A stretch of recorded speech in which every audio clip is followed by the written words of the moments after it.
Welcome to this latest edition of the Real Deal Podcast, episode 786. I'm your host, Ril Dil Quinn, on this Tuesday, October 5th, 2021. As always, during this NFL season, I am joined by one Robert Sapp. Mr. Sapp, how you doing this evening? Doing pretty good. Doing pretty good. Good to be here talking with you.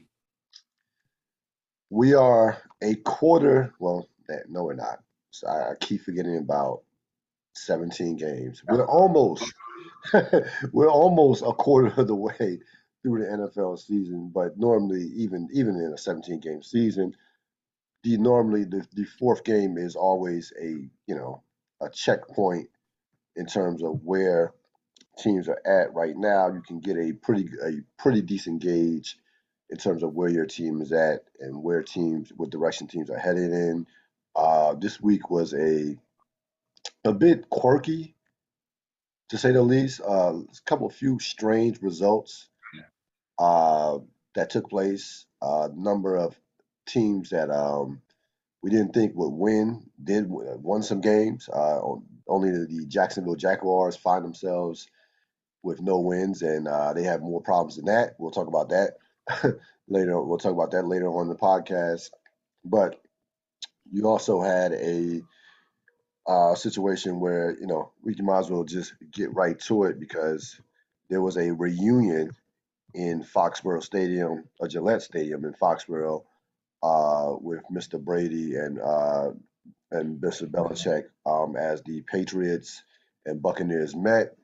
And I think that, and you would certainly concur to this. I definitely don't think the game went as we thought it might go.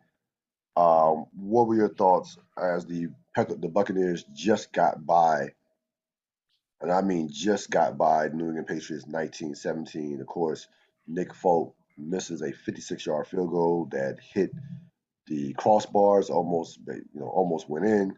What were your thoughts, opening thoughts on that game, which by the way, the game probably outdid the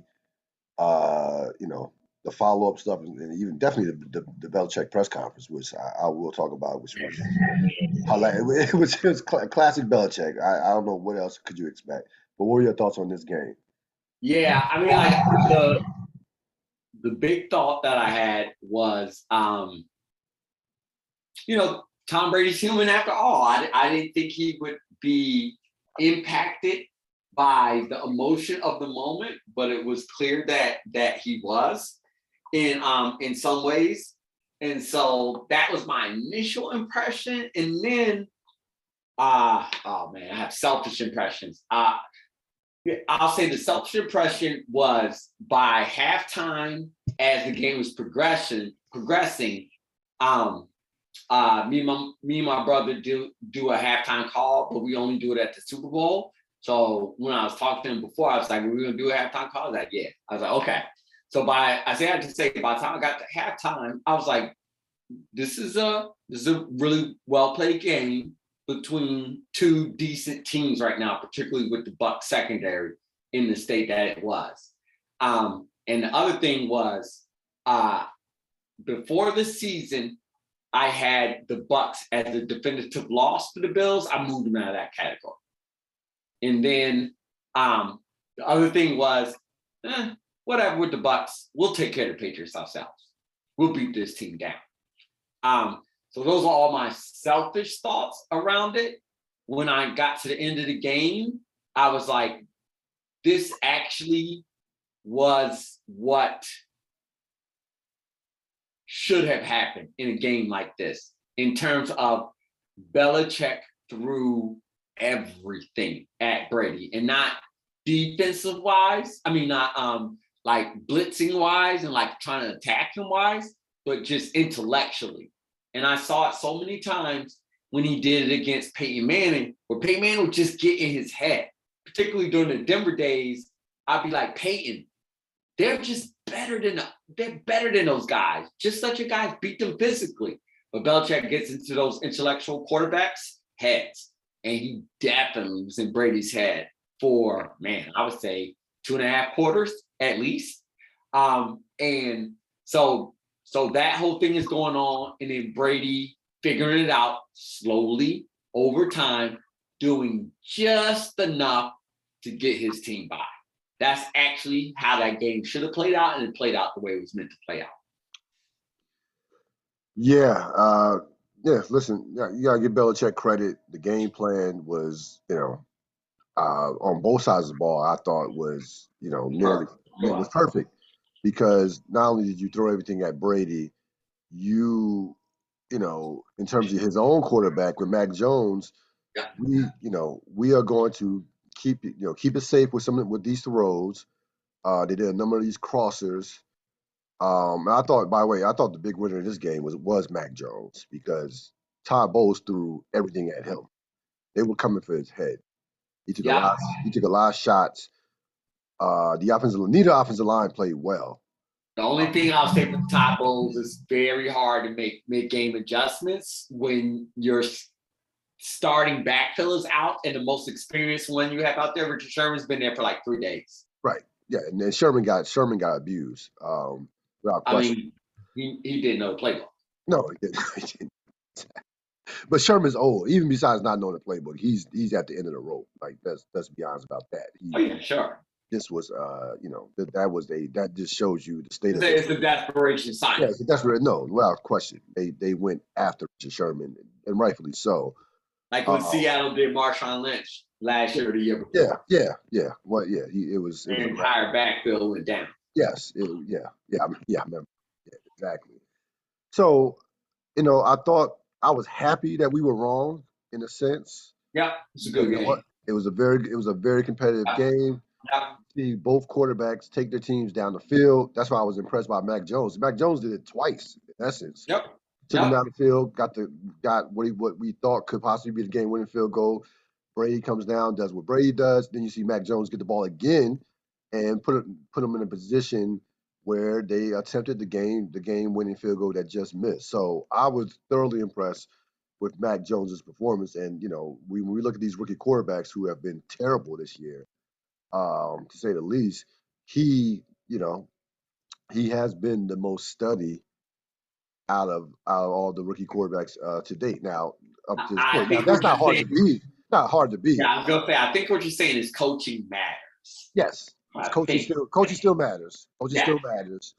And Belichick is still need to coach these rookies, not just put them out there to get sloppy. No, not just have a actual game plan. Have a just have something that put pieces around them that can help make them successful, like bring in 2 tight ends. That's all. It helps. It helps. Yep. Talent in the game plan really does help.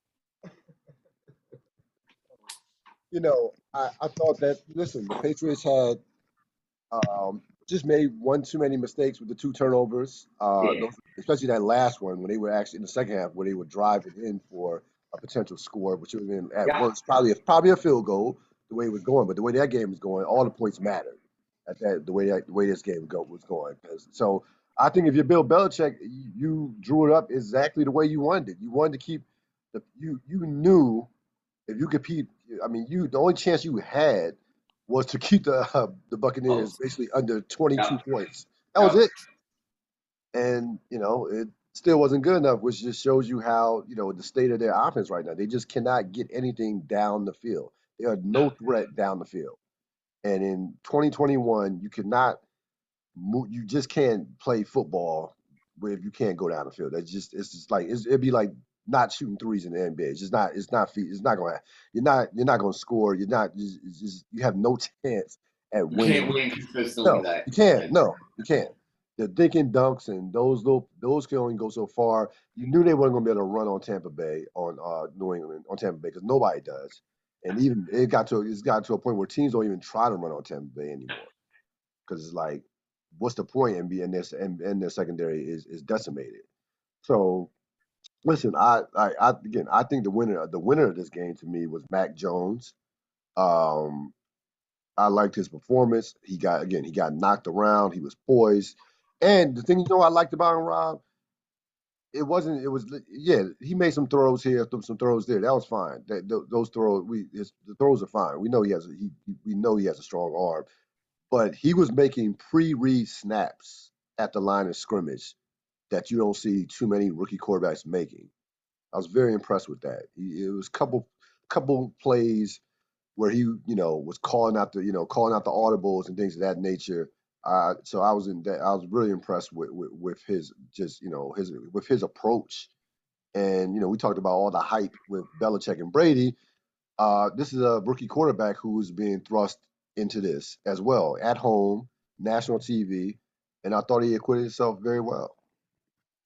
Yeah, I thought there was very high potential for meltdown, and there was Yes, none. that's the thing. Yeah, we both thought we could see a 4 interception, 3-2 fumble type game. Yes, absolutely, no question about it. Especially when it was raining at first. I was Yeah, like, oh.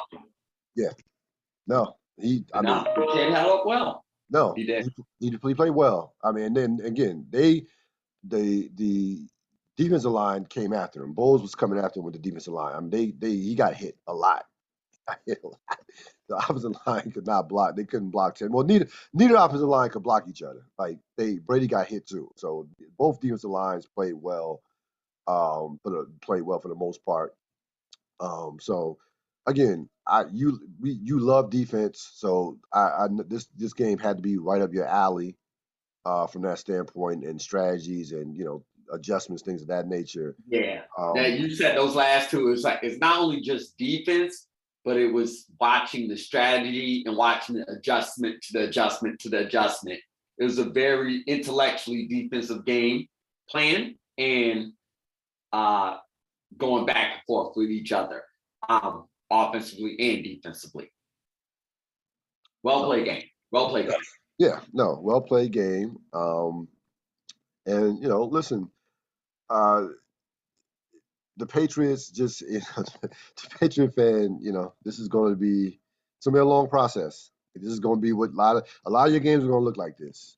Defense plays relatively well, and your offense just not good enough right now. It's all there is to it. You might win. You're going to win a couple of these games, but for the most part, your offense is a liability, and you can't. The room for error is razor thin. Like, you can't lose a turnover battle if you're a Patriots right now. It just can't, like, let alone. I mean, the amazing thing is, again, and this is how well Belichick coached as far as defensively, and you want to give his son credit, whatever. Everybody's talking about Steve Belichick now. I'm like, get the fuck out of here. It's Bill Belichick's defense still. I know he's gotten older, and Steve Belichick is like the de facto defensive coordinator, but that's Bill Belichick's defense. Let's come on. Let's be. Always. No one. I don't see in the offseason teams knocking on the door to hire Steve Belichick. Let me put you that way.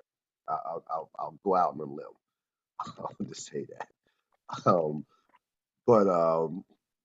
Yeah, a lot of games are going to look like this. They have 7-10, 6-11 written all over them. That's, to me, what the Patriots will be this year.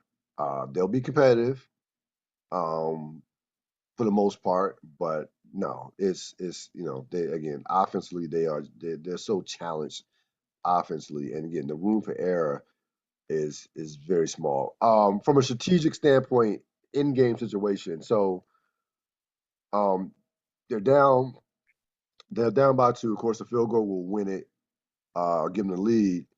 Would you have on that? So 3rd and 3, they have a timeout left. They decide to throw the ball. The ball, pass gets knocked down. Then they decide at 4th and 3 to kick the field goal versus going for it, which I had no problem with, by the way. I trust Nick Folk to make a 56-yard field goal rather than my offense to pick up 3 yards against Tampa Bay, to be honest. So I had no problem with them actually attempting the field goal. What's somewhat in question is throwing the ball on 3rd and 3 instead of running the ball. Maybe you get 2 yards closer. What were your thoughts on the play call, especially with a time? I was just going to say, this is a perfect time for us to completely 100% disagree. I could not disagree with you more. As a matter of fact, I'm asking you. I'm not saying I would. I'm just going to disagree. You're just going to have to hear the disagreement.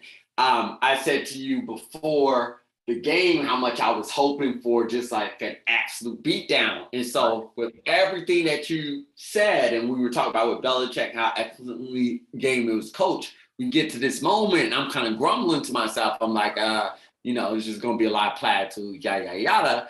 And then he does that decision. I'm like, oh, I got exactly what I wanted. Him being second guess is exactly what I wanted. Right. It didn't even occur to me, Cyril, that they would line up for a field goal. It was such a no-brainer. You go for that, you get that 3 yards. That was a driving rain. Okay. So you that was a driving rain. Nope. So you would not kick the field goal. Oh, not even. It didn't even occur to me. Oh wow. Okay. Okay. So we do disagree. You're right. We do disagree. Completely we could not be on a more opposing sides on this one. Just like you said, they were executing their game plan well, which New England's foundational part of that game plan is the 4th and 4, the 4th and 3. That is a pickup in that situation. That was a driving rain that was coming down at that moment. And Nick Folk did fine, but he's not Justin Tucker. No, he's not Justin Tucker. No, that was a driving rain that was coming down. I do not care what the percentage is, and I heard it was like 53, 51. Right. I don't know if that makes sense. Whatever the point, blah, blah, blah. That's 49, everything like that in favor of the field goal, I don't care. Right. Not in that weather, not in that condition, not against that opponent, not against number 12. Right. 4th and 3, you go for it. Everybody said, what do you have to lose at all? You have all the things to gain and nothing to lose. Yeah, so to that point, to your point, again, I disagree with you. I would have kicked the field goal. To that point, wouldn't it have made more sense? Wouldn't it have made more sense for them to run the ball on 3rd and 3? Now, do you disagree with that play call? I hadn't even thought about that. I was so concentrated on the 4th and 3. Right. Yes, it would have made a ton of sense with them planning on going for it on 4th down as well. Again, back to that mentality of what do you have to lose? What are you trying to prove here? Right. Are we okay with moral victories? That's not the Belichick I know. No. That's not the Patriots I know. And that's why I said the Bills will handle them. Don't worry about it. We'll handle them. We'll take them apart. So, yeah, it was. I'm surprised Belichick didn't go for it. Belichick going for the moral victory that made it so satisfying. Yeah, no, he did go for the moral victory. I'm surprised that he did not, considering how aggressive that Belichick has been over the course of his career, even going back when he was an assistant with the Giants, how aggressive he got it from Parcells. That's where he got it from. Yeah, how aggressive that's in his DNA. I was a little surprised that he did not go for it, or even on 4th, even after gaining no yards on 3rd down with a batted down ball, with the ball being batted down. I was a little surprised that he didn't go for it. Like first guess, I would have thought that he was going to go for it. Well, even then, not even Collinsworth and Michaels was like, yeah, you got to go for it on 4th one, so 4th down, regardless of what happens on this play. So I think most people were anticipating that he was going to go for it on 4th down. Yeah. No, I mean, I understand. I mean, I completely understand your point of not kicking the field goal and rather taking your chances on going for it. My bigger problem was with the play call actually on 3rd and 3. Like, I don't think you could just settle for a 56-yard field goal, and that's what it seemed like they did with that play call on 3rd and 3, in my opinion. Yeah. That is where we are absolute agreement. So you can't play on 56-yard field goal. So go ahead. Sorry. No, that's still a long way to kick a football. Like, I don't care who it is, especially like you said, the rain. It's still a long way to kick a football. And again, you don't have, like I said, Falk is not he's been a good Patriot. He's kicked well for the Patriots, but he's not. We're not talking about an all-world kicker here. Yeah. From that standpoint. Little surprised by Belichick, but Brady gets his win over Belichick. Belichick, I guess the Patriot fans get a moral victory in terms of not getting embarrassed. If you want to call it that, but they are they're in the dumps right I now. was listening to one Patriot radio, and they were saying it was cathartic. It was a cathartic game. Okay. Yeah, I know. Yeah, Exactly. sure. That's right. If that's how they got through their night, cool. Yep. That's where Patriot fandom is right now. that's, They're having cathartic games. Got it. oh goodness. So Bucks go to 3-1. Patriots go to 1-3. The Bucks got Say, enjoy that 1-3 record. enjoy. Yeah. It's gonna get worse. Yeah, enjoy. Yeah, that's gonna look good. That's gonna look good in about Mighty 3 far behind the Bills. That's all I'm saying. All right, let's go to real or not. The LA Chargers are 3-1. They had a physically imposing performance yesterday against the Raiders. They held the Raiders to like 213 total yards. At one point, it was like under 100 yards. Like the first half, they played basically a perfect first half, up 21-0. Things got a little interesting in the third quarter. Raiders put up a couple touchdowns. The Chargers missed started doing some Charger stuff, but they were able to finish it in the fourth quarter, not giving up anything. Again, the Raiders came in with historic offensive numbers in terms of yards through the first 3 games of the season. They were throwing up like 471 yards a game, and you saw all these ridiculous numbers. Carr was putting up in the second half versus the first half. Chargers are 3-1. They've beaten Kansas City and the Raiders back to back. Well, not back to back. Well, yeah, back to back. What are your thoughts on them right now? Right now, as we head into a week number 5. The Chargers Are they real? Are they real? The Chargers are absolutely real. For the position they need to be in. I look at them in that Colts slot from last year.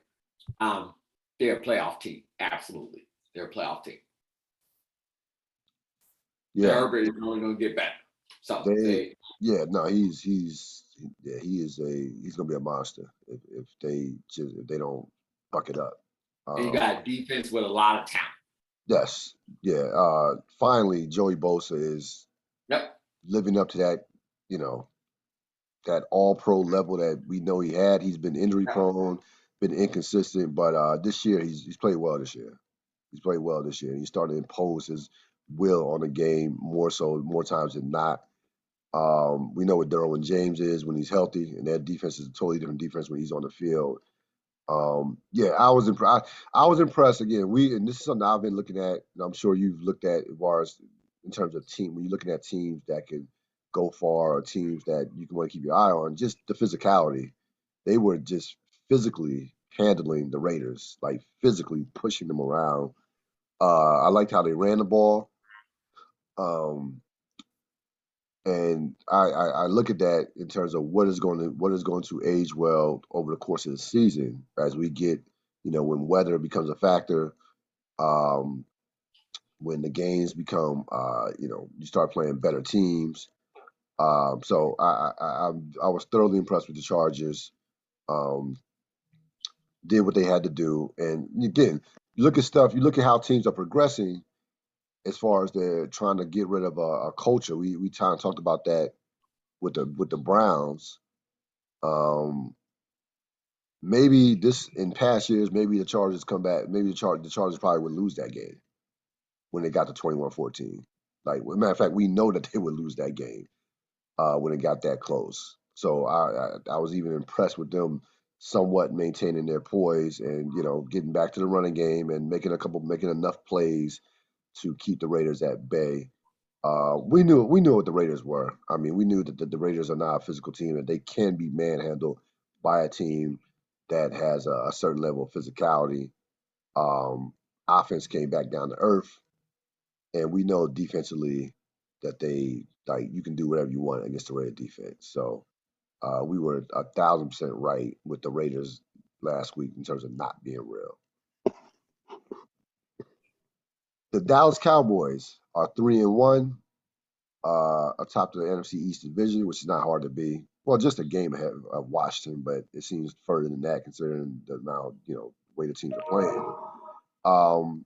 They had they were able to take out Carolina relatively easy. I know the game got a little tight at the end, but for the most part, the Cowboys dominated that game from start to finish. You get a big rushing attack out of Ezekiel Elliott. Nice balance for the Cowboys. We know what they do. We know what they are offensively. They've been getting takeaways. Defensively, I still think the defense is legit. I think they've just been getting a lot of takeaways. Diggs is having an all-pro year. The corner is playing great. What are your thoughts on the Cowboys right now? Real or not? Yeah, the Cowboys absolutely real. A big reason why they are real is because the NFC East is just garbage. All right, let me rephrase the question. Are they real as a contender to come out the NFC? I mean,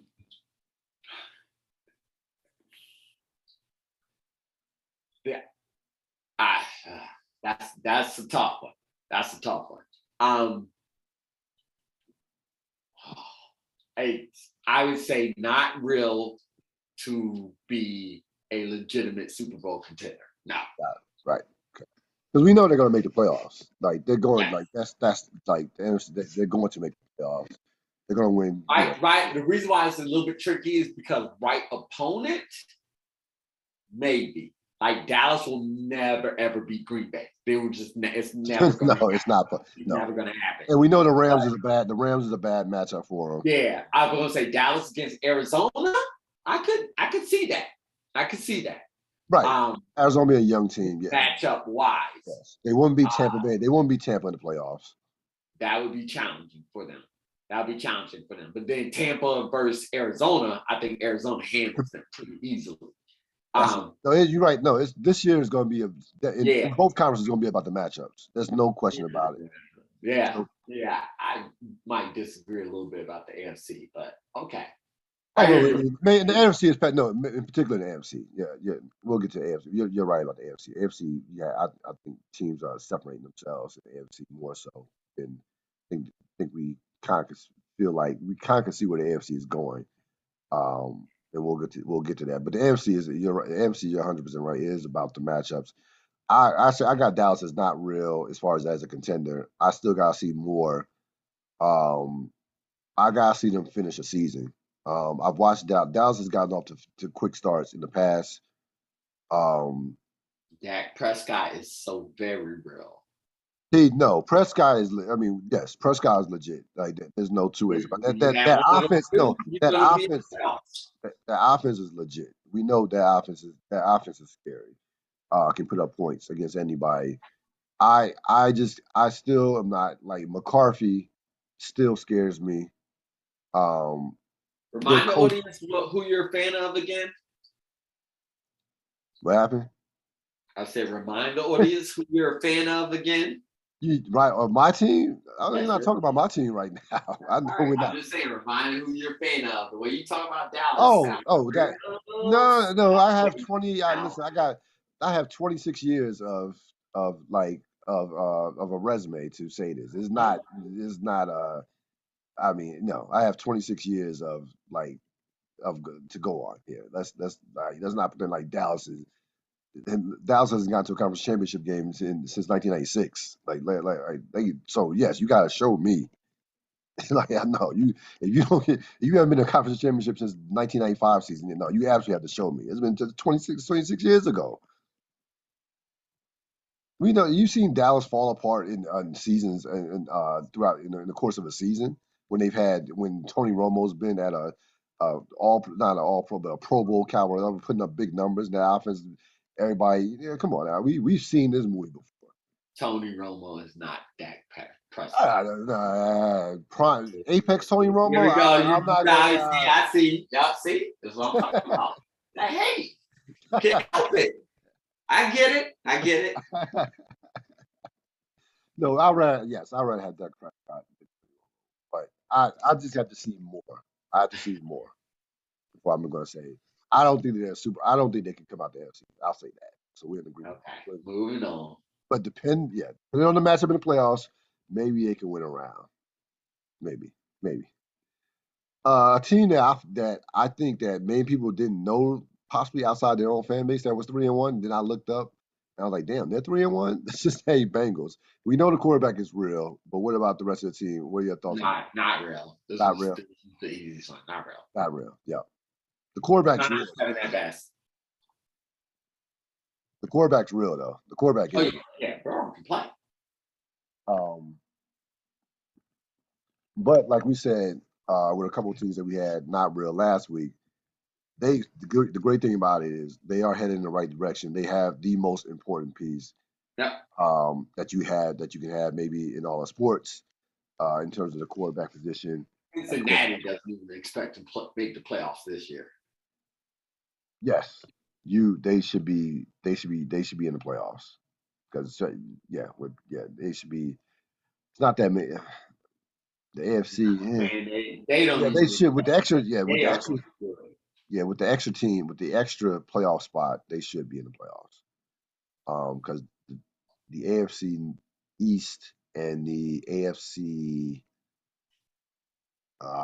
South are bad. Yeah, I was just saying that. I was going to say that's why the Bills' record is going to be so good this year. Oh, y'all going to eat. No, y'all going to eat. Yeah, we are. Y'all going to eat. Yeah, we are. Y'all going to eat. Well, I mean, even with the loss to Kansas City this week, even with that, we're going to be 8-2 by Thanksgiving. Yes. We play whoever we play that evening. So, yeah. Couple teams that bounced back off losses from last week. You had Kansas City and Seattle. First, we'll deal with Kansas City part. They take out Philadelphia 42-30. Mahomes, 5 touchdown passes. Andy Reid becomes the first coach in NFL history, and this is combining the playoffs as well, to have 100 wins with 2 different franchises. His winning percentage is insane too. Even with both of them, I think he has like a 62% winning percentage between both teams. His winning percentage with Kansas City is over 700. So he gets that. They get back on track. You can tell there was a little something extra as the game was well in doubt, and Mahomes throws a bomb off his back foot to Tyreek Hill, who got back on track, had a big day. And this is a game that like Philadelphia put up some numbers, put up some yards, but you never got the sense that Philadelphia was going to win this game. They had opportunities though. There were some opportunities that were there, some openings, but they're just not a good enough team to take advantage of it. Not a surprising result by any stretch of imagination, I guess. What are your thoughts on what Andy Reid has done post Philadelphia? Because it's already been remarkable having basically two borderline, 2 Hall of Fame careers with various franchises. Yeah, you want me to answer that question, and I'm not. I'm going to use this as an opportunity to talk about the Kansas City Buffalo Bills game. No, we're going to get to that later. Save that for later. We got. I have a segment for that. Save that for later. All right. Okay. Andy Reid has got his prototype quarterback. He has the ultimate toy for his ultimate offense. Kansas City could wake up in the morning in the backyard on cement and score 35 points. That is not a thing for them. There's nothing that will ever stop that until Mahomes goes the other way. He has the perfect offense right now. Like I said, there's 2 great minds of this generation, offensive minds of this generation, Sean Payton and Andy Reid. And Andy Reid is the godfather of all this. He took what Bill Walsh taught him and Mike Holmgren and that entire coaching staff, and he just continued to tinker. He's the mad scientist on the offensive end. His offense now is just unstoppable. It really, really is. It's just unstoppable. It's that defense that has to play. There was some. That defense is definitely. But what he's done offensively, No. from even the evolution from Philadelphia to Kansas City has been remarkable. Yeah. Yeah. Yeah, I was thinking about it today. A lot of times coaches, and this is why, this is what kind of separates him and puts him in a different class. Um, in terms of coaches, I think that Belichick is Belichick, so he's on at his own tier over this past generation. But I think that Andy Reid has been, and Tomlin's been consistent, has a Super Bowl too, so I can't dismiss him. But to me, Andy Reid has been the clear cut Absolutely. second best coach of this generation. Absolutely. I was looking at it today. They have you're talking about having 12 seasons of where his teams have won 11 or more games. And we see a lot of coaches. We see this in the NBA too. They'll have a great run with one team and maybe even win a championship or maybe get to the final, something like that. But and more so in the NFL. But after that, they go to another team. It's just quite not the same. Like they'll bounce around a couple times, a couple spots, and continuously bounce around and be basically getting jobs based off their performance in their first stint, successful stint with a team. So it is, to see what he's doing is not. Again, it's rarefied air that a coach has a great run with a franchise, revitalizes a franchise. I think a lot of Philadelphia fans forget what your franchise was looking like before Andy Reid got there. And I'm here to tell you, I was at Temple. I remember with Ray Rose, that team, that '98 Eagle team was one of the worst teams in the league. They were bad. They were a laughing stock. And he basically took the talent, the same talent, by the way, drafted McNabb, but took basically the same players and turned that franchise around. So um, it is very rare that a coach gets to his second stint in the NFL and elevates what he did if he has a previous first successful stint. There's another guy that did that. I just thought name just popped in my head, and that was Tony Dungy, with what he did with the Colts. So those two are probably the only two guys I can think of who had excellent first stints with their first teams. Tampa Bay, almost got to the Super Bowl, and he had got to had a number of playoff appearances. Not almost got to the Super Bowl with Tony Dungy, but got to were a perennial playoff the perennial playoff team with Dungy, great defense and all in the whole nine. He goes to Indianapolis, of course, and with Peyton Manning, they win a Super Bowl and they're winning 12 games a year, every year when he was there. So those two are the ones that are in rarefied air from that standpoint of elevating their record in their second stint versus a first successful stint. So yeah, he like you said, to your point, he is a mastermind at the offensive with the offense. And again, in order when you to coach 23 years because this is his 23rd year in the NFL, you have to evolve. Like you're just not going to last.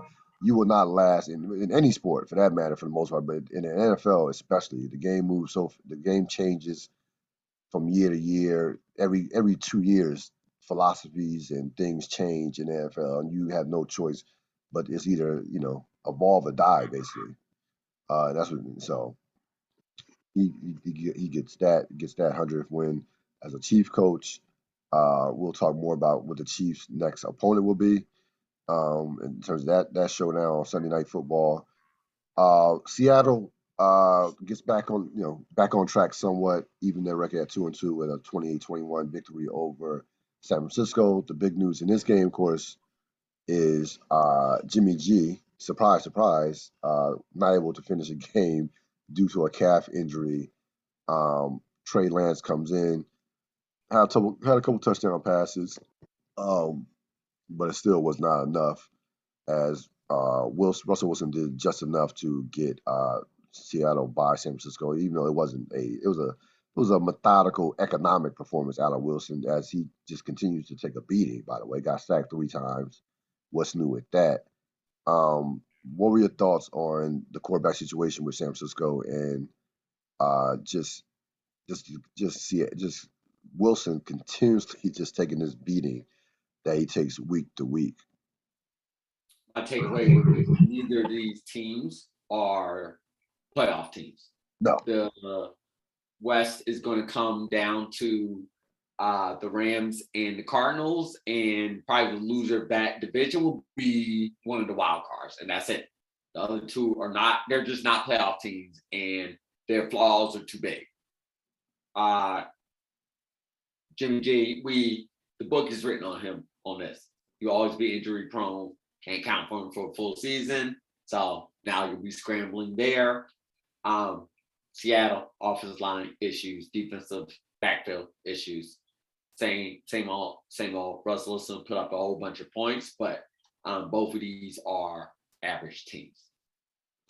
Yeah, I really would monitor that Seattle situation this season, because I just think if you're Russell Wilson, it gets to a point to where, yeah, you just got a big contract. You're married to Sierra, but you're getting the shit kicked out of you week in and week out. I just feel like I think he's going to get there might be another superstar quarterback outside of Aaron Rodgers that will be available. I'll put you that way. And he has a lot of pride. Like, he's not. This guy has been one of the most prolific winners since he got to the league. Matter of fact, he won his 100th game in, I think it's like 148 starts. So, which is ridiculous. I mean, that's just, it's a tremendous record. He's been a winner. Teams have, for the most part, made the playoffs every year. So it's not so. If I'm getting the shit kicked out of me on one hand, and also we're not making the playoffs, like, nah, that won't fly along with Russell Wilson. Yeah, I'm just telling you right now. So I'm going to be monitoring that closely over the course of the season. How it goes into the 2021 off season. Biggest disappointments of the week, and there were a few of them, but narrowed it down to about 3. What were your biggest disappointments before I get to mine? Oh, I thought we were going to get to choose between Urban Meyer, the Saints, and John Harbaugh. I'm going to choose Urban Meyer. Okay. We call him, dance at it, just ridiculous. Stuff for NFL head coach, like, that shouldn't be a thing you're talking about at all. That's your head coach. Like, come on. Like, what are we even talking about? And then I was talking to my brother. He said didn't even get on the plane with his players. Yeah. It's either arrogance or ignorance. In might be both. Which one do you want to have in your head coach? So, couldn't be a bigger disappointment. You can't get caught on film at a party dancing on a girl that's not your wife, and you're the head coach of an NFL franchise. Nope, can't do it. Yeah, it's a bad look. Not the greatest optics. It was in. So to give the audience some background, if we're not keeping up with the story, Urban Meyer. This happened at his bar, by the way. Urban Meyer was caught on video dancing with a young. Well, he wasn't dancing. She was grinding on him. He was leaning back on the bar. She's grinding on him. It's not his wife. Video gets out. Of course, it doesn't take. It's 2021, so it did not take long for it to come out. They obviously, head coach of a football team, a professional football team. Team stinks to begin with. You're 0-4, so it's like you're not even gonna get that leeway of being 3-1 or 4-0. Okay. And you're a national championship coach. Right. Yes. No one cares. You're the Jacksonville Jaguars head coach. Yes, you are right. And I'm glad you bring that up, because I think that is maybe the disconnect that he's having trouble dealing with. Like, you're not at Ohio State anymore. You're not at Florida no more. That's over. No. And by the way, I read some stuff today, and it's talking about. Let me tell you how he handled it. So, like you say, didn't get on the plane with his players. He didn't even address the entire team. He apologized to, like, various position groups and coaches. So the players The players they have no respect for him, zero respect for him. And again, it's not a surprise whatsoever because even coming into this thing, no one on that team, no 26-year-old on that team gives a shit about your national championships. Sure Period. don't. They don't. These are multimillionaires, and the bottom line is you haven't done anything in the NFL. Sure haven't. On top of it, so before at least have one win under your belt before you get caught on video. At least it'd be nice at least to have one win. So he handled this as poorly as you possibly could handle it. We both know that this is not going to end well. Nope. This has one and done written all over it. All over it. All over it. One and done. The owner, I was reading some stuff there. Apparently, is a morals clause to where they could get rid of him if they really, really wanted to for that. But they probably. I mean, listen, the owners don't like paying coaches just to sit on their ass. So the owner probably, you know what, the owner will wait till the rest of the season. They'll be 1-16, and Yep. Urban Meyer will be somewhere coaching USC or working for Fox doing Saturday games at Fox. So that we already know how this is going to turn out. Getting paid by Jacksonville. It's paid by Jacksonville, yes. Which is by the way, even before he even came along, is one of the worst run franchises. So, The winner in this entire situation is Mrs. Meyer. And you're gonna get caught on videotape on top of that? Yeah. At your own bar. Yeah, you gonna pay. You're just gonna pay. However it looks, you're gonna pay. Woo, oh goodness, man. It's just, I mean, Urban, you're not at Ohio State anymore, brother. You're just you're not Florida. You're not Ohio State anymore. Those days are over. Like it's just, they're long gone. It's the NFL. Yeah, you are a professional coach. You're a professional head coach. I don't even know. So I don't know what the. Hopefully you survive this. Yeah, I just don't know what was going on in his head to make him just even believe that this was going to fly, and that again, especially when your team is putrid. Team is putrid. Like, you literally have probably the worst team in the league.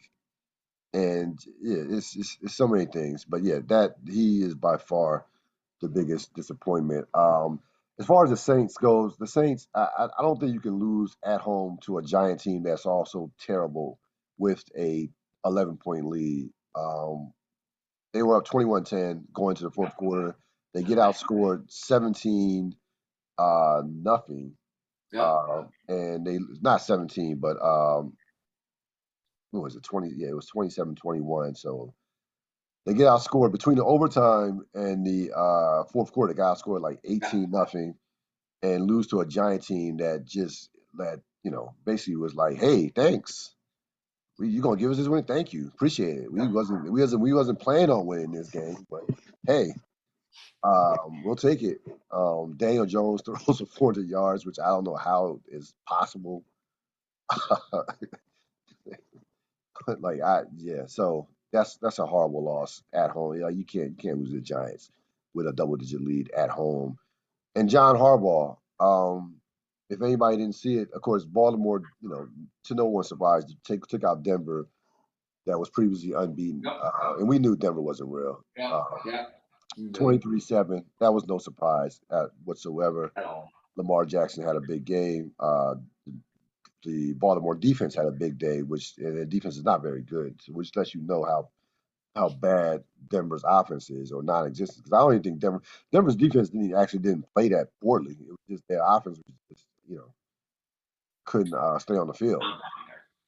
But that wasn't even the big part of that wasn't even the main part of the story here. So the game's over. By far it's over. And Baltimore has the ball. And there's this streak of 100-yard rushing, 100-yard games that they've rushed for, that they were one game behind Pittsburgh. The one game behind Pittsburgh was like at 41, tied for the record all time. for most 100-yard games by a team. Which, by the way, no one gives a shit about. To be honest with you, like as a football fan, I love numbers in general as a sports fan, and I used to collect cards and look at stats. But I don't. No one cares about how many consecutive games a team has had 100 yards rushing. No one to be honest with you, for people, no one cares about football records. Okay, no one knows how many yards Emmitt Smith ran for, outside of probably Emmitt Smith fans and maybe Dallas. Even I would even challenge Dallas Cowboy fans to know that number. Those numbers just don't stand out.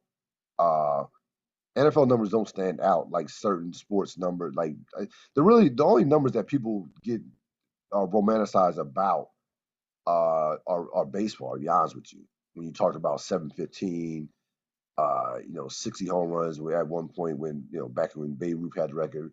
But for the most part, when it comes to football, no one cares about these numbers.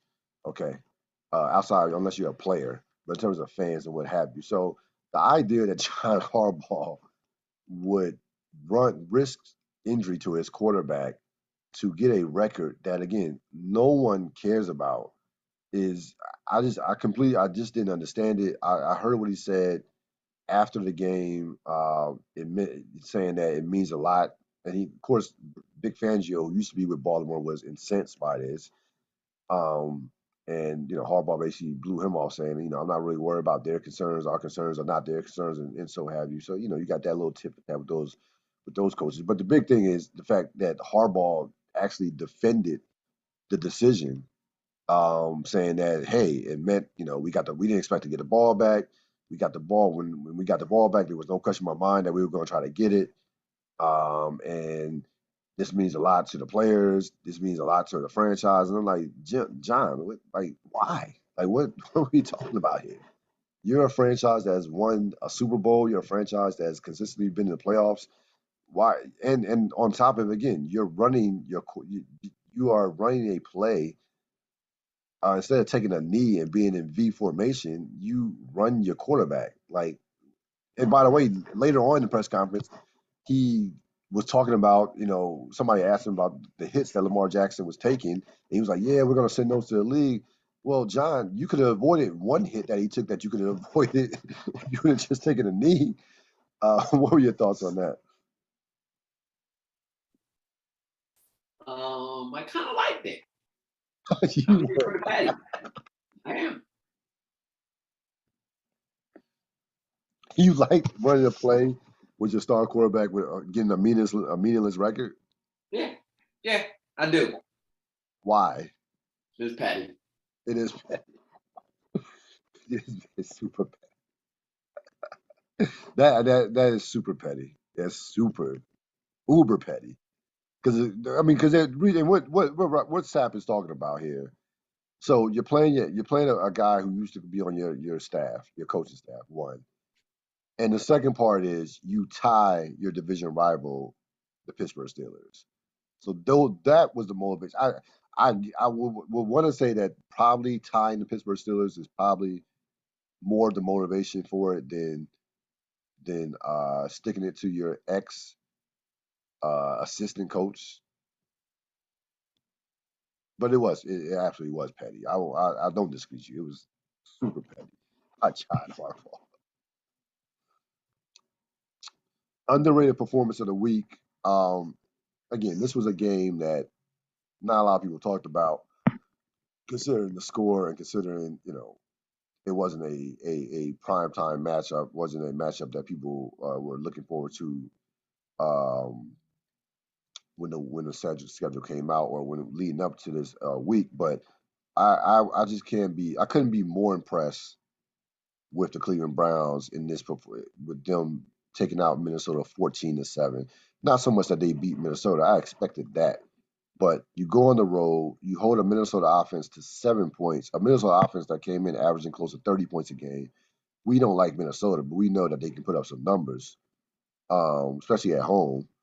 Uh, just a dominant defensive performance. And what I look for in teams that I feel like that can contend for a Super Bowl is how many ways can you win a football game? And we know what Cleveland can do offensively with the weapons they have, but they showed us that they can also win it with some dominant defense. What were your thoughts on this performance? Yeah, I agree. Cleveland's scary. They're just flat out scary. They scare me. They're scary. They're good everywhere. They have talent everywhere. You talk about that offense, defense. They have the defense that travels, rushing with four. You have the offense that travels. They can turn to two fantastic backs. Cleveland's ridiculous. And we talk about teams who have a lot of talent, sometimes get cute with the play calling, and it's like, why are you doing this when you have a great offensive line and two top running backs? They don't mess around. They're going to punch you in the mouth. They're going to run the football, and they're going to dare you to stop it. Like they don't fuck around when it comes to in terms of just the physicality. They are trying to maul you physically, and that's what you have to like about the Cleveland Browns. They're not, again, they don't get caught up in trying to put up 30 or 40 points. They don't get caught up in this fancy, throw the ball all over the place. No, they're gonna run. They're going to run the football. So they're going to be a problem throughout the course of the season. That division is shaping up. Minus Pittsburgh, the division is shaping up to be a fun division to watch with Baltimore, Cleveland, and a up and coming Cincinnati team. So, but Cleveland's clearly to me the class of that division. Like Clearly the they best. are, That's exactly what I was gonna say. Clearly the they're, best of they're that. the class. They are the class of that division. Without, it's not even with the debate. Who's the class of that division? And certainly they've been the most impressive team in that division up until this point. Question for you. Now, you just got one before we get to your team. Who is the best team in the league right now? I thought you were gonna force me to say my team, and I was I'm gonna not forcing you to say wait. anything. I'm not That's forcing you to what say. you I'm sorry. not No, forcing. you know how I feel about stuff like that. Right. I know. I wouldn't even jinx myself in saying that. Arizona Cardinals. You want to talk about a team that terrifies me? That team terrifies me. Um, the one thing that you need to know is that coming into that game, I don't know what it We'll talk was about that. Yeah, we're gonna after talk it. about that Coming game. into that game, Kyler Murray was completing passes at an 80% clip. Yes. Yep. And this is an offense that is not dink and dunk at all, like No. at all. And he's completing 80% of those passes deadly, just absolutely deadly. And then you got on the other side of the ball, you got a complete animal in Jones. And then you just got JJ Watt just kind of chilling in the middle. Oh, just talent everywhere. That team, um, they did uh a promo at the very beginning that showed the slide of the Rams had beat them 8 consecutive times, Right. held them like 11 points. The Rams have scored 28 plus points in those games. I mean, just complete domination. Other way, the Rams at home and they go in there and just have them dominated by the first half. Oh, that's how you prove you're the best in the league, and they definitely did that. I would have no debates with that. No problem with that. I think your team is right there. I think certainly physically the Browns can can are up there as well. But no, I have no problem with that. Arizona's played extremely well this season. We know what the quarterback is. We know how much talent they have. We talk about Mike Williams as your number 3 receiver, um, with Hopkins and AJ Green. Like there's a litany of talent on that team. They've done a very good job at drafting in the last couple of years and picking getting the right free agents in the last couple of years. And to get JJ Watt, you pick up AJ Green. A few years ago, you get Chandler Jones. So yeah, no, that team is going to be a major factor moving forward. We know they're going to have a big season. Again, it depends on what the matchup will be in the playoffs, but we know that they're going to have that they're going to be anywhere from a 13 to 14 win, type season without question. Oh, well, that leads us into, who won the week. I had the Arizona Cardinals. Yeah.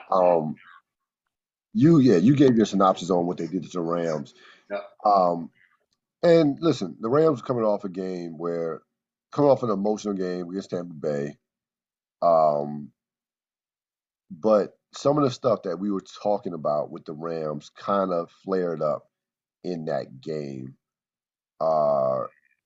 in particular with Stafford. So he throws an interception trying to go down the field, which kind of sets off Arizona's run in that particular game. Then he had another one that was actually called back, that was picked off. So you talked about that in particular, about this love affair that McVay has with Stafford going deep, and how that will bite them in the ass in big spots, especially against quality opponents. And it showed his face against the Arizona Cardinals. Yeah, it sure did. You named it. And again, even though that game was more about the Cardinals imposing their will on the Rams and physically doing what they wanted to the Rams, the Ram. I'll say this: the Ram defense is not as good as it was last year. They're not down. Now, still, we know it's still a top tier defense, because last year they were just off the charts great, being number one in basically almost every category. But you can move the ball on this Ram defense. You can move the ball on them, without question. So it's not as imposing as it was last year, which makes, again, the importance of, Stafford that much more, because, yeah, you can take a small step back defensively, and still survive. Like they could still, it's still a championship caliber defense. Make no mistake about it. But you are hoping, if you're McVay, that Stafford, makes up for the defense not being quite the level that it was last year.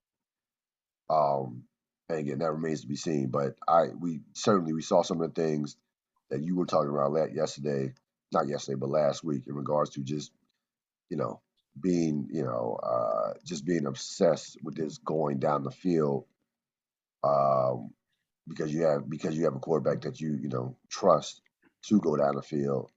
And we know Stafford has a big arm; he can go down the field, but he also is prone to making, choices that he made yesterday, that he made on Sunday. So it's going to be a very interesting line to walk, with that. With how it's going to be interesting to see how McVay navigates that. And they were able to run the ball, so it's not like, not like they ran the ball for like 30 yards. The running back the Ram running back had a pretty good game. So it's not like you don't have options to to do other things other than try to go, down the field 50 yards, on so many occasions. But the big story of that game is the Arizona Cardinals, and we said it last week that they were for real, and they just submitted that times 10 with that performance. That performance on Sunday on the road. Week 5, there's another matchup that's going to be intriguing as well, because you got the Chargers and Browns play.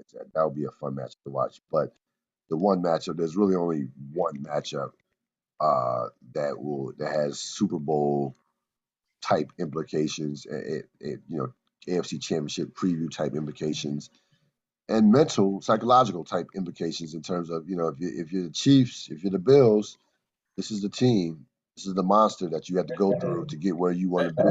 This is the measuring stick. What are your initial thoughts on a Tuesday of this rematch? So this will be the third time you've played them in basically a year and a half, or a year and some change. Yep. Yeah. have all the ball. Not even a year and a change. Basically, a year because we Yeah. played them last October, Yeah. No, January. everything you said is so accurate. This is what all this has been building for.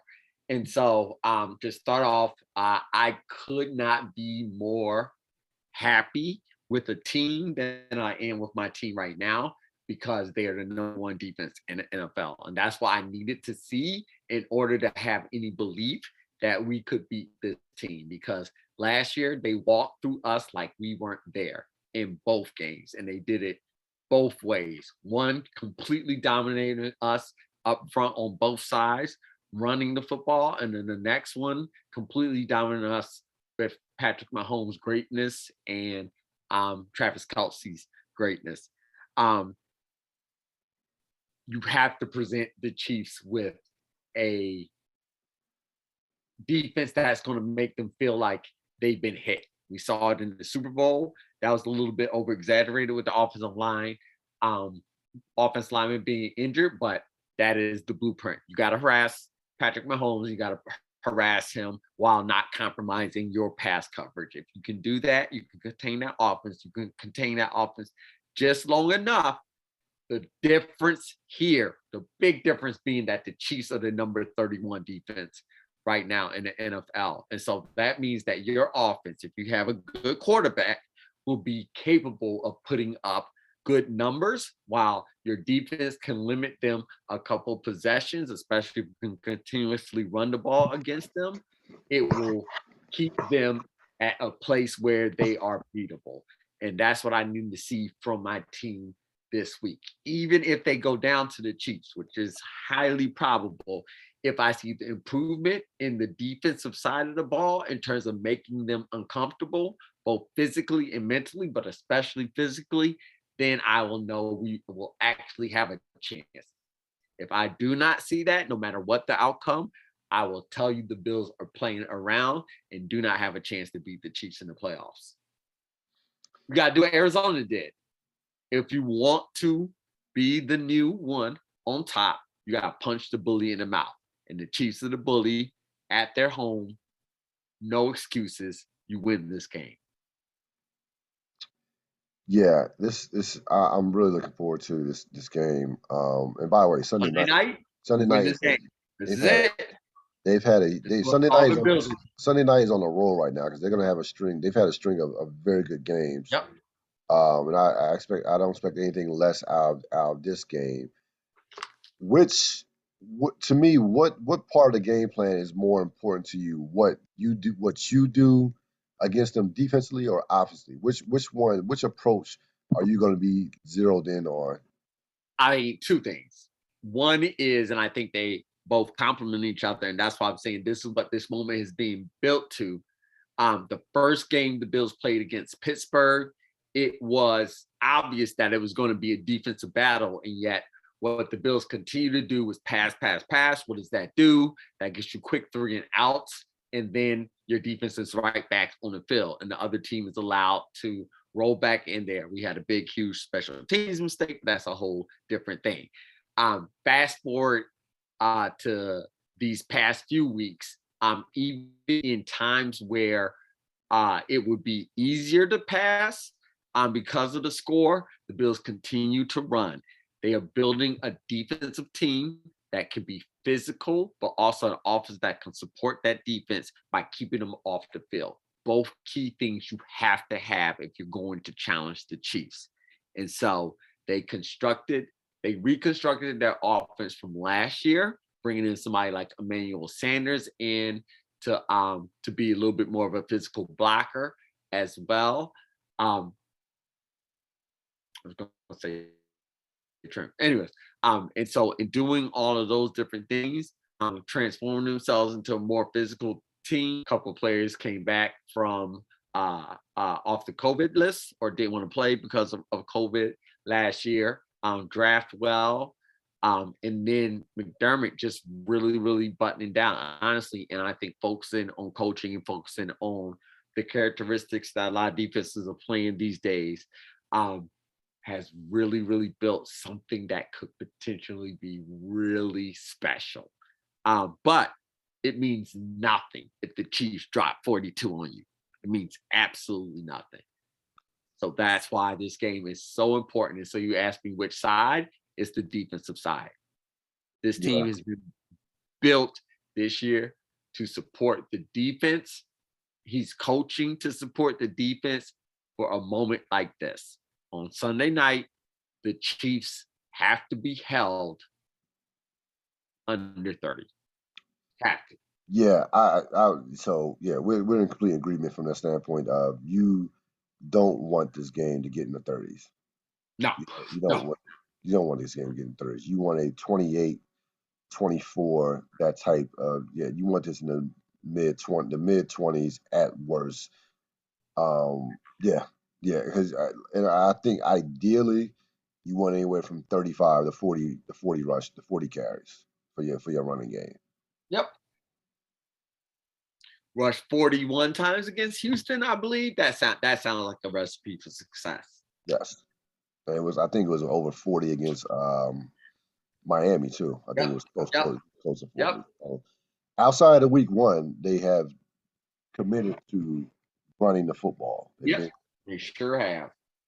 So I think that and yeah, we know what the approach is in terms of the right approach to beat the Chiefs. As far as running the football and what have you, the Chiefs can score so fast that sometimes they can even negate that. Yep. But you want to take possessions away from Patrick Mahomes. You want to minimize many times the times that he and that offense have the ball. And we talked about this last week. Defensively, I would look to take out Tyreek Hill. Tyreek Hill can't have 10 catches for 150 yards. Sure can't. I can't. Nope. Yeah, he can't. I cannot allow him to get off. I can't. He could just wreck a game. Because if he has that, he probably has 2 or 3 touchdowns. Yes. Yeah. And I just think, it's kind of like a little bit when like all points are not equal. Like when Giannis has a dunk or Steph Curry hits a three, it's just a different level of impact on a game that when those particular plays has. When he catches a long pass, it just it electrifies them. I'll even live with Kelsey getting 9 for 100. I can live with 10 for 120. I can live with that. But Tyreek Hill is just no. They're a different team, different offense when he is going up and down the field. So I'll be really paying attention to how they defend him or their approach to defending him. I just If you let Tyreek Hill go off, that means you have to dedicate safeties back there. You have to dedicate safeties back there. That leaves the field open for Kelsey. You have your linebackers start cheating back. That leaves the running game open, and now you have all 3 levels weak. That's why Tyreek Hill cannot get off. Yeah. Yeah. It's your perfect analogy with Curry. Curry stresses the defense. Yes. Yes. His gravity makes lanes easy for cutters or easier for his big men. Yep. Because the defense gravitates out towards him. When Clay's out there, it's ridiculous, but that's another podcast. Yeah. So it'll be a fascinating matchup. Again, these are the two. This is this is the class of the AFC. You got again. I love it from a standpoint. I just love a team that's on the rise, challenging the incumbent. That's been the bullies. the bullies. They are the bullies. They are the bullies. The bullies. They're the bullies. And At the top of the hill. Your team is trying to. In the AFC, they're absolutely at the top of the hill. Yeah, your team is trying to get to where they're at. Yep. So it'll be fun to watch. You've seen it again. You've seen them enough over the last year or so to where you should have a good feel of them. Oh yeah. Of what they're going to do, what they're trying to do. So again, we talked about the coaching at the top of the podcast. The heat will be on McDermott and those coordinators who are probably preparing as we speak. with that offense and with trying to go against that offense because it seems like that offense is ready to they're ready to get back into their mode, what they have been once they started cleaning up the turnovers. And they're going to run the ball like they're going to, and they're going to try to they're going to dare you. If if you dare them to run the ball, they will run the ball, and you learned that last year when they played. So they will run the ball if you put if you drop those safeties back and drop those linebackers back, they have no problem with Zillaire and Damian Williams running the ball down your throat. So looking forward to it. Again, I'll say the same thing I said a couple weeks back, not a couple weeks, last week in regards to when we were talking about the Ram Tampa Bay game. It's a bigger matchup for the Bills than it is the Chiefs. Absolutely. No two ways about it. It's a bigger matchup than for the Bills. Without question. So Chiefs have nothing to prove against us. Nothing. No. The biggest thing is they'll be sad that they lost at home. That's it. Yes. Yeah, they'll be annoyed by that if they they have nothing to prove against us. We have everything to prove against them. And again, this is big from I mean on so many levels. Like you're talking about a psychological point. This is the bully team has beaten you the last couple times, so that has to be in your head. And also, not too early to start looking at, with home field advantage.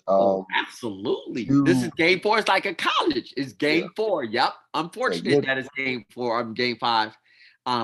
And yeah, it's unfortunate that it's such a big game right now, but it is. It is. No, if you win this game, absolutely determine home field advantage. Without question. You win this game, you go to 4-1. They fall to 3-2. They fall to 2-3, and in essence, you have a 3-game lead over them. Yep. So that's how big this game is. It's huge. It's huge at every level for the Bills. And that's why, like, this was last season, I'd be all nervous and like they never been in this position. Nope. This is a proven, you prove it in this game. You prove it. You have the team to do it. This is the time where all eyes on you. That's what you ultimately want to get to. Going into enemy territory and pulling out a victory against a team that is highly competitive, but also well within your range to beat. They're not a juggernaut over there. No, there are no excuses. As a fan say, you want me to get to talk to you or talk about you as a Super Bowl contender. You want those words to come out my mouth. You have to win this game. Yeah. Then I feel great about going to bat for the Bills every week. Yep. But you got to win this game. I got to see it. Yeah, I mean, again, everything is set up for you to win this game. Obviously, you're playing well right now. If you're going to try to get to the heights, if you're talking Super Bowl, then you got to win this game. Yeah. I mean, everything's lined up for them to win this game, despite the fact that it's in Kansas City, because they're not what they were at the top of their games right now. You're catching them right. I think if you're going to catch Kansas City, this is the best time to catch them as early. Because I expect them to improve as the season goes along. So I think you're catching them at the right time, where they're still somewhat vulnerable, still in that mode where they're trying to figure some stuff out defensively. So this is a perfect time. This is the opportunity is right there in front of you. What are you going to do with it? And that's what it comes down to. You got the quarterback, you got your defense in line, you are doing it. You're running the football. You got your playoff warts last year, so it's not a lack of experience. You were in the conference championship, so everything's is right there. It's absolutely right there. You're healthy. You don't have any major injuries of note. So you're either gonna get it done or not. It's just that simple. Did you see the Many Saints of Newark by any chance? No. You didn't? Okay. All right. My HBO Max, which the app I absolutely hate. I absolutely hate it. Is always being weird Right. and ask me for my password when I don't remember it. Oh So my God. Jeez. it's just Yeah. I do Yeah. not like the Yeah. I, HBO Max app. yeah. I do not I, like it. yeah. I definitely wanted to talk to you about it. So we'll say that for another podcast. Yep. Um, well, that's going to wrap it up for a week 4 in the NFL. We're certainly looking forward to a week 5. Again, you had the Bills Chiefs matchup will Go headline. Bills.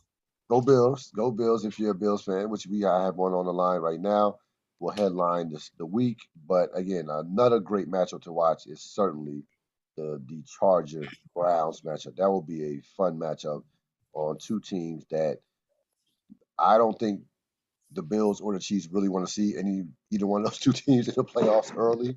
In terms, in terms of the Browns or Chargers, those are two scary teams That's the game.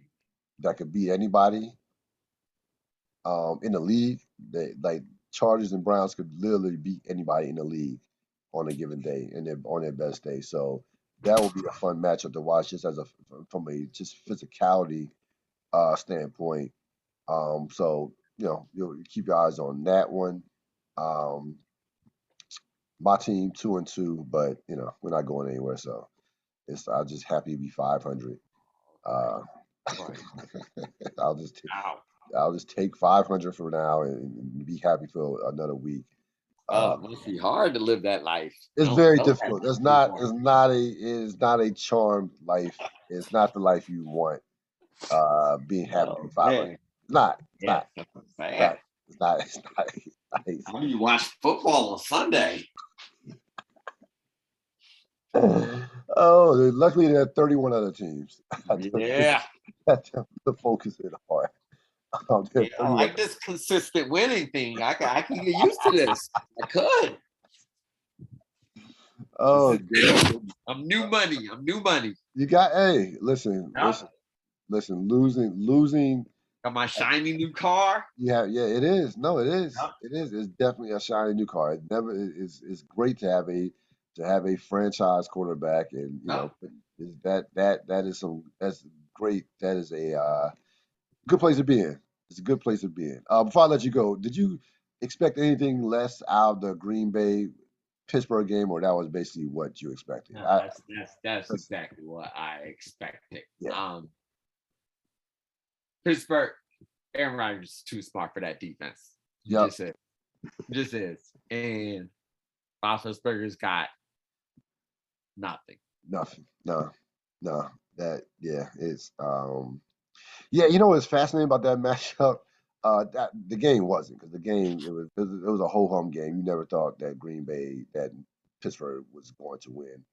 But the ideal that it was, again, the first time that those two teams had met since the Super Bowl, uh, 10 years ago or 11 seasons ago now, and how much in that time span that those two teams, those two franchises have underachieved. Yeah. Like, Green Bay hasn't been back to neither one has been back to the Super Bowl, Yeah. despite the fact of having Hall of Fame franchise quarterbacks, despite the fact that they've had both of them have had a litany of talent at various times, especially Pittsburgh. Pittsburgh's to me is even worse Yep. because I mean they had Antonio Brown. They at one time had the best receiver and the best running back in the sport on their team, Sure did. um, and did nothing and couldn't even get to a Super Bowl Sure did. with that. So I just found that it was that was the most fascinating thing I found about that particular matchup. Not the game, but how much these two teams have underachieved over the course of the last decade. Yeah, but the game was, what it was, what it was. Uh, that's going to wrap it up for this edition of the Real Deal Podcast. As always, like to thank one Robert Sapp for joining the program. We'll see how his Bills, turn up. See how All that right. Bills game turns out. I'm sure he will be anxious to this time next week to you know, give his 2 cents on that game, and of course some of the prominent others in the National Football League. Thank you, Mr. Sapp. All right. Thank you very much. Go Bills. All right.